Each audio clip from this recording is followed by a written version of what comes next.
Welcome the R channel. Today we how to back up RowShare pipelines for no-code operations, beginner guide step-by-step clearly. To back up RowShare pipelines for no-code operations, start by logging into your RowShare account. Navigate to the dashboard where your pipelines are displayed.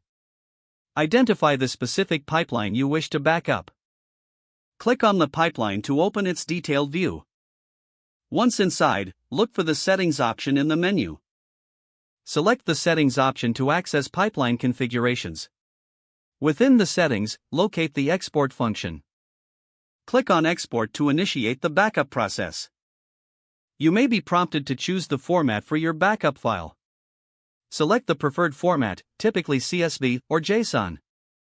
Confirm your selection by clicking the Export button again. Your browser should automatically begin downloading the backup file.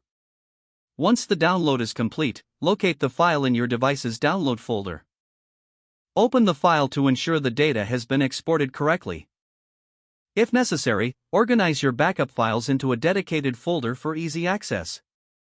Consider creating a backup schedule to ensure regular updates of your pipelines. Always store backups in a secure location to prevent data loss.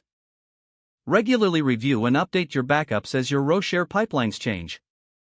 If the page does not load, refresh the browser or try again in a private or incognito window. Make sure you are using the correct email address, then retype it carefully to avoid small typos. If your password is not accepted, use the reset option and create a new strong password you can remember. Check your spam folder for verification or security emails, then complete any requested confirmation steps. Enable two-factor authentication if available to improve account security and reduce unauthorized access risk. After signing in, review your profile details so your contact information and settings are accurate and current.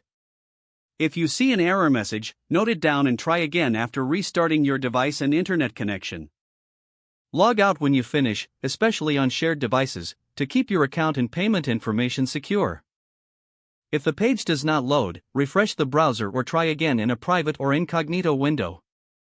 Make sure you are using the correct email address, then retype it carefully to avoid small typos.